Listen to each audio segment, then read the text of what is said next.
This is something that I'm really passionate about. I just really love seeing creative people out there just making a living, being able to like drop the job that they hate in order to live off of their art.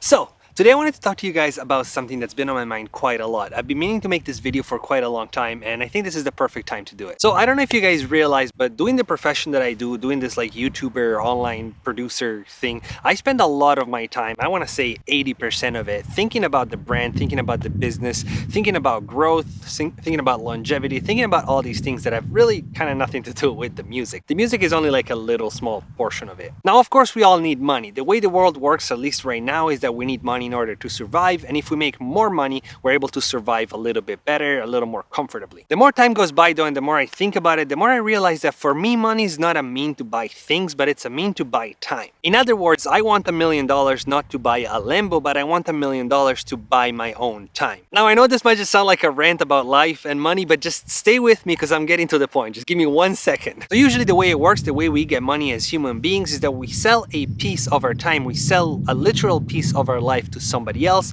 in exchange for money, and then with that money we're able to buy our food, our housing, and the things that we need. Since I was a teenager, I was never okay with that. I was always thinking like, why do I have to sell a piece of my life, a literal piece of my life? I have to give it to somebody else just to be able to live as a human being. That just doesn't sound right. So to me personally, pursuing a career in music, and right now with YouTube and my personal brand, it really kind of means buying back my own time with my work and being completely in control to how I spend my time, literally buying back my life using my work, if that makes sense. The point that I'm trying to make in this video, and we're gonna get into it a little more in detail in just a second, is that in 2020 and moving forward, there's really no reason, no excuse why a creator, even a beginner, intermediate, obviously the better you are, the easier it gets, but there's no reason why a creator shouldn't be making a living with their own craft. And this doesn't just apply to musicians. I know a lot of you guys are producers, musicians, artists, whatever, but this applies to everybody, graphic designers, video makers, really anybody that does anything like creative. So yeah, today I wanted to have kind of like a conversation. This is going to be a very conversation type video, but I want to give you guys some ideas, share some of my experience, and just kind of like help you figure out how you can make a living with what you do, and hopefully do it for the rest of your life, for at least a very long time. I think a really good starting point for this conversation is talking about where my money comes from as a creator, not the amounts or anything like that, but just where it comes from and how to build multiple streams of income. In order to do that without passing out though, let me go back into the studio because it's like super hot right now. I'm probably all sweaty. It's just really hot. So back to the studio. Right, so multiple streams of income, and I feel like that's one of the main keywords of like this whole topic, because by having a lot of little incomes coming in, even if by themselves they're not enough to live, if you put them all together, you can put together a bigger one that allows you to just go full-time and just live with whatever you're doing. So here are all my income streams in order right now. The order changes a lot over time. Like for example, a year ago, my number one was selling beats, but right now it's actually not even close to the top. So right now, at the top of the list, my number one source of income is my YouTube channel, this YouTube channel. So I have Google ads that are just straight from the views. Google pays me a percentage of a cent for every single view when they show you an ad at the beginning of the video. You put all those together, you get a little bit of money. And then on the other hand, you have sponsored videos, which are companies that just hit me up to like do a video about their product, whether it's a plugin or a physical product, whatever it is. And I try to never do those unless I really, really enjoy the product that I'm talking about. But either way, that's a little bit of money that just goes and becomes part of the income. Then at number two, I have my kits, my drum kits, my melody kits. Now those are pretty self-explanatory. People buy kits and that's it. Then at number three, I have selling beats like leases and stuff like that. That used to be my main source of income for like about a year. But then I started investing time into the YouTube channel because it's just what I enjoy the most. And then selling beats over time started becoming like less and less. Or if anything, it stayed the same, but everything else grew. So now it's kind of like in third place. Then after that, I have services. So anything that goes from like mixing tracks for people or like Skype private consultations, like anything like that that has to do with extra services. And then the last one, which is by far the smallest one, it's affiliate marketing, which is all those links that you see in the description sometimes, like cheaper plugins or like discounts and things like that. Every time someone purchases something through those links, I get a little percentage. It's a really tiny amount of money, but everything adds up. So now that we have a little bit of context, let's talk about you and how you can start implementing some things and some ideas to just start trying to build that initial income that will allow you to, try to go full-time or at least part-time, and then try to really focus more time and energy into your music or whatever creative career. I think the first piece of advice that I can give you is to try and immediately start separating long-term money from short-term money. What I refer to as long-term money is stuff that's planned ahead. Like maybe you want to become a billboard producer. Maybe you want to become like a gigantic YouTuber and make a bunch of money with that. Maybe you want to do something else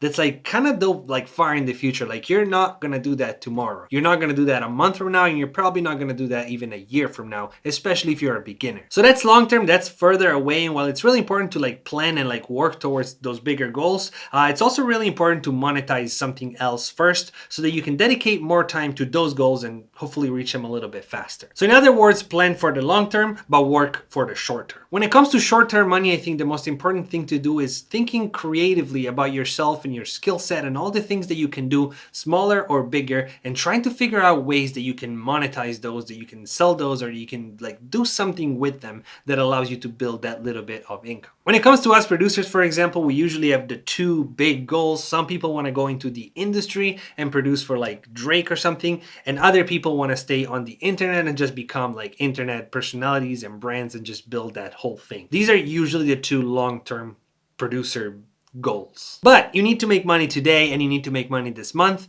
And how do you do that, especially if you're a beginner? Think of your skills. Literally take a piece of paper and start writing down everything that you can do, whether it has to do with music or not. It could be graphic design, it could be soundtracks, it could be little videos, little video productions with music with them. It could be jingles for commercials. It could be anything. The more creative you get with it and the more you combine your skills into like newer things that you can do, the more you can like go out there and carve a little niche of something that nobody else is really doing because it's unique to you. So for example, when you're just starting out and you don't really have a name yet, offering Skype consultations is not really that valuable to people because people don't know you and they don't really want to buy a Skype consultation from you. But for example, let's say that you're really good at mixing and people can see that by just listening to your tracks. Now you can, instead of offering a Skype consultation, you can offer mixing online lessons. And that becomes a whole different beast because if people hear your beats and they sound amazing, they're gonna want to learn how to mix from you. And that's just a little like stupid random example, but it's just to show you how you can like sort of repackage your skills